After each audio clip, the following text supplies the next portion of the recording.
Bonjour, c'est l'heure du JT sur 8 Mont-Blanc. Voici les titres que nous allons développer en ce mardi 31 mai 2016.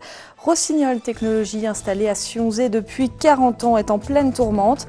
Placée sous la tutelle d'un administrateur judiciaire, l'entreprise doit trouver absolument un repreneur. Beau Industrie est preneuse, mais un actionnaire s'y oppose. Nous ferons le point. Nous irons ensuite à Chambéry, où se tenait aujourd'hui le deuxième jour du procès d'assises pour la mort du policier Cédric Papatico. Il avait été tué en 2012, lors d'une fuite de cambrioleurs à Saint-Alban-l'Hesse. Emmanuel Jaude était sur place aujourd'hui. Enfin, nous parlerons solidarité à la fin de ce journal avec l'opération Chef de cœur. Une fois par an, quelques chefs étoilés mettent la main à la pâte pour préparer le repas de 200 couverts au sein des locaux de la Banque alimentaire de Savoie. Une soirée au profit de l'association. On parle donc industrie. Pour ouvrir ce journal, à Sionzier, l'entreprise Rossignol Technologies est le leader mondial de la fabrication de tiges de freinage pour automobiles. La société connaît d'importantes difficultés financières depuis plusieurs mois déjà. Depuis le 2 mai dernier, c'est un administrateur judiciaire qui est aux commandes. Un repreneur doit absolument être trouvé. Le groupe Beau Industrie s'est positionné, mais aucun accord n'a encore été trouvé. On fait le point avec Sébastien Germain. Comme dans le ciel au Savoyard, les nuages s'amoncellent au-dessus de l'entreprise Rossignol Technologies. La PME, leader mondial de la tige de freinage, connaît actuellement de très grosses difficultés économiques. Il y a peu, les salariés et Audacia, un des actionnaires, ont demandé et obtenu le départ du PDG, responsable selon eux des difficultés actuelles. Dès lors, Beau Industrie s'est positionné pour la reprise de l'entreprise. Mais aujourd'hui, les deux parties qui faisaient cause commune ne sont plus sur la même longueur d'onde au moment de choisir le repreneur. Connaissant la situation économique, on sait que des gens qui prendront l'entreprise par le haut, c'est-à-dire qui sont prêts à rembourser une partie du capital dû aux banques et tout, il n'y en aura certainement pas d'autres. Et que dans l'autre cas, c'est-à-dire la RJ, ça veut dire une cassure sociale énorme, alors que Beau Industrie a fait la promesse aussi lors du rachat de maintenir l'intégralité des emplois des gens en CDI, CDD. Donc c'est très important. Audacia, société de capital d'investissement, souhaite donc temporiser pour le moment et ne pas se précipiter. Or, pour les salariés de Rossignol Technologies, il est urgent d'agir. Nous avons, salariés de l'entreprise, appelé le directeur général d'Audacia. Et vu que l'action, on l'avait menée conjointement, on avait besoin aujourd'hui de pouvoir discuter avec eux et de choisir notre éventuel repreneur. À ceux, ils nous répondent que des repreneurs, il y en a d'autres, mais aujourd'hui, on n'en a pas vu d'autres. Et qui plus est, chaque jour qui passe nous entraîne vers le fond. En attendant d'en savoir plus sur son avenir, l'entreprise basée à Sionzier n'a pas freiné sa production grâce au décolletage et à la soudure. Chaque année, entre 30 et 35 millions de pièces sortent des unités de production. L'heure est donc à la mobilisation. On a à la fois du découragement, je pense, mais en même temps de la motivation. C'est à double facette. On aime notre entreprise, on aime ce qu'on fait. On aime le milieu du décolletage, on aime le milieu d'automobile. On est vraiment tous motivés, c'est aussi notre force. On est motivés et on y croit et on veut que ça avance. La situation semble aujourd'hui être dans une impasse car Rossignol Technologies et Audacia n'ont pas trouvé d'accord pour répondre favorablement à la proposition de Beau Industrie. Le temps presse car ce ne sont pas moins de 97 emplois qui sont directement menacés. Justice, ce lundi s'est ouvert à Chambéry le procès en assises de la mort du policier Cédric Papatico. Pour rappel, ce brigadier chef a trouvé la mort écrasée lors d'une fuite au cours d'un cambriolage. Le drame a eu lieu dans la nuit du 10 au 11 avril 2012 sur la commune de Saint-Alban-l'Hesse. Après une enquête de plusieurs mois, 5 hommes au lourd passé judiciaire ont été identifiés. Emmanuel Jaude était au tribunal de Chambéry aujourd'hui, on le retrouve sur place. Et oui, Fanette, la pression semble être tombée d'un cran ici au palais de justice de Chambéry en ce deuxième jour du procès de la mort du policier Cédric Papatico. 5 hommes sont donc jugés, 4 d'entre eux sont incarcérés. Quant au 5e, il fait l'objet d'un contrôle judiciaire en Tunisie, pays dont il est ressortissant. Après avoir examiné la personnalité des accusés, la cour d'assises entame donc le procès à proprement parler. Et le moins que l'on puisse dire, c'est que de nombreuses zones d'ombre subsistent quant aux accusés qui continuaient à nier leur implication dans les faits. Ils sont forcément sur une résistance globale. Quand on aborde les points de détail, les éléments qui sont pertinents, une trajectoire qui est marquée par des casiers judiciaires qui sont parfois voilés par certains silences, interrogent nécessairement. Je crois que nous aurons les mêmes interrogations, puisque là nous rentrons dans la phase d'audience la plus cruciale. Pour rappel, c'était la voiture des malfaiteurs, un Porsche Cayenne retrouvé peu après les faits, brûlé dans la banlieue lyonnaise, qui avait permis de faire avancer les enquêteurs, les menant de Saône-et-Loire en Suisse, du Doubs en territoire de Belfort, où ont été identifiés 4 suspects.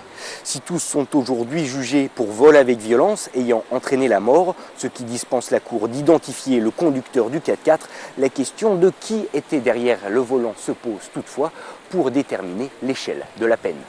La qualification pénale qui a été choisie par le ministère public, logiquement, ne doit pas nous entraîner vers cette préoccupation centrale de l'identification du conducteur. L'interrogation qui ne cesse de revenir de la part de Madame Papatico, c'est de comprendre le déroulement d'un événement qui est incompréhensible. Délinquance de faible envergure, avec un souci de fuite, dans des circonstances où peut-être que les choses sont allées très vite, et que le policier n'a pas pu fuir le danger, se protéger.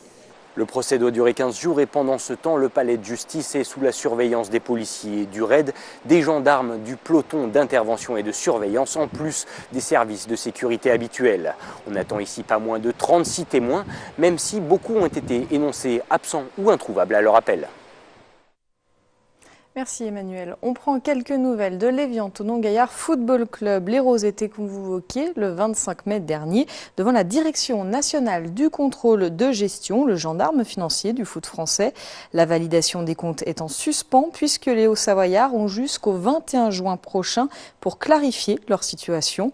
Le club organise une conférence de presse ce mercredi pour faire le point. Jean-Philippe Demaël, conseiller du président Esfandiar Bakhtiar, sera présent. Nous y reviendrons donc demain dans le JT avec un reportage de Sébastien Germain.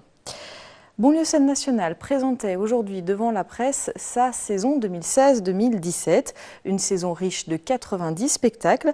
Cette année, le théâtre propose 4 grands formats au public annécien. Une semaine sera consacrée au chorégraphe japonais Saburo Teshigawara, une autre au metteur en scène italien Pippo Del Bono. Un week-end fera la part belle aux enfants et un autre aux arts forains.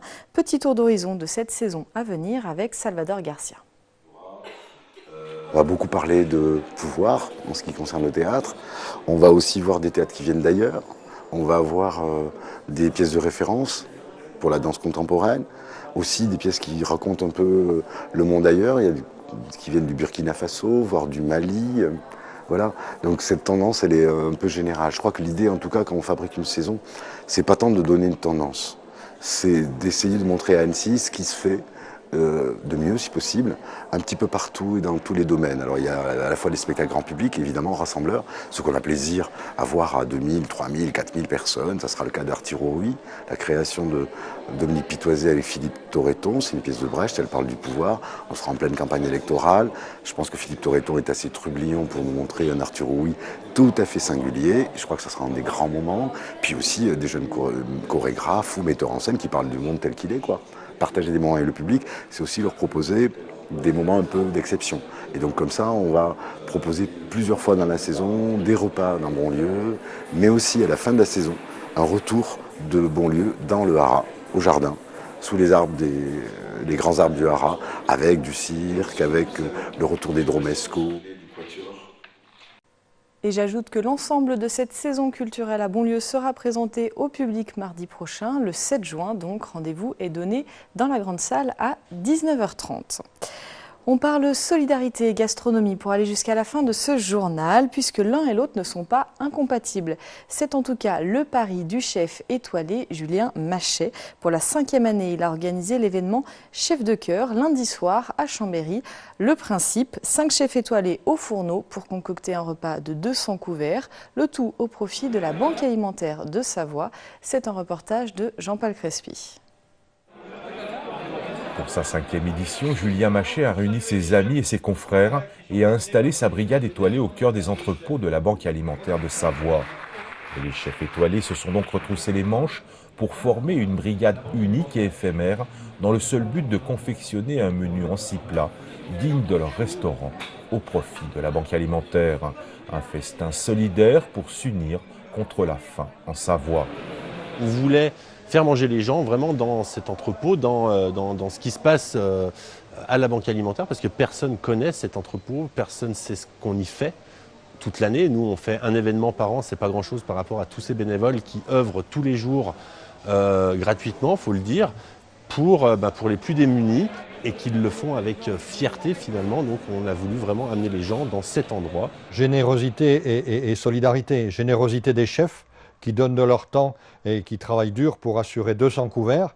Et puis solidarité de tous les participants qui acceptent de venir un soir et de verser leur écho pour cette action. Parmi les hôtes de ce repas gastronomique atypique, Julien Liseroux. Membre des équipes de France de ski, il est le parrain de cette 5e édition de Chef de Cœur. Tout le monde ne connaît pas la Banque Alimentaire. Et puis ça permet aussi de ramener quelques fonds supplémentaires pour acheter de la nourriture, pour distribuer de la nourriture pour les personnes qui en ont besoin. Et c'est surtout ça qui est important. Chacun fait son travail, pas dans son coin, mais à sa mesure. Et puis au bout de l'année, c'est 1000 tonnes de nourriture et qui sont distribuées chaque semaine à plus de 7000 personnes.